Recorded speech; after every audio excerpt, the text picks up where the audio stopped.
is Adrian Nanchev, and this channel is all about championing hemp's use and bringing it into the mainstream conscience. So click on the subscribe button below and press the bell notification next to it for the latest uploads and be part of the revolution. So what are the main differences between cannabis or marijuana and hemp?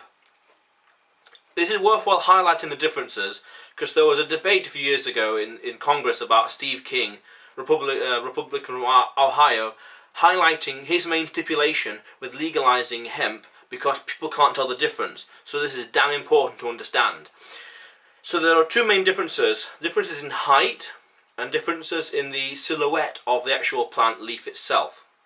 So for example, hemp is grown from April to September, and it grows roughly 1 foot every month.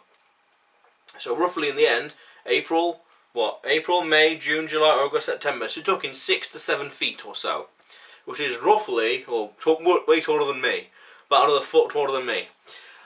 And it's essentially a stalk. That's the body. That's where the shiv in the herd is, or in the States, and the leaves at the top. And the leaves, the silhouette of the leaves, are thin and long. They look like this, but often there could be more or fewer leaves on each stem. They're thin, much unlike cannabis or marijuana. Cannabis are much more round. Arguably, it looks a bit like the maple leaf from Canada. It looks a bit like that. So a nice little reference there. Whereas marijuana is grown, firstly they're grown indoors, not outdoors, and secondly they're about 4 foot tall in height, which is about a foot smaller than me actually, again, or 1.5 foot roughly.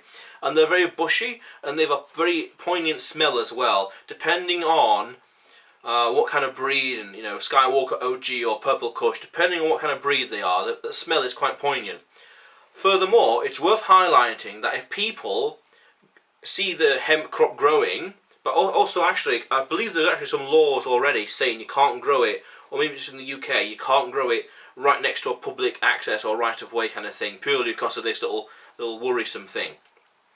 But that's just something else to consider. But also, if somebody does steal some hemp crop, which is private property, they do steal some, roll it up and decide to smoke it, they're going to get healthy from hemp.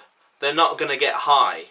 So that's worth understanding. The only thing you're going to get from hemp is a headache, because you won't get high from hemp because hemp lacks a distinct chemical called THC, which is tetrahydrocannabidiol.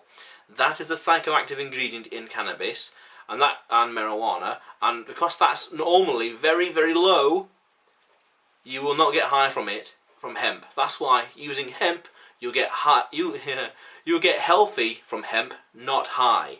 That's worth understanding as well. But also, if they steal some crop, that's private property, that's theft. What's going on there? So that's worth considering. Now the question of the day is, what other differences can you think of? And also, click on the subscribe button below and press the bell notification next to it for the latest uploads, because this channel is all about championing hemp's use and bringing it into the mainstream conscience, because we want hemp. How cool is that?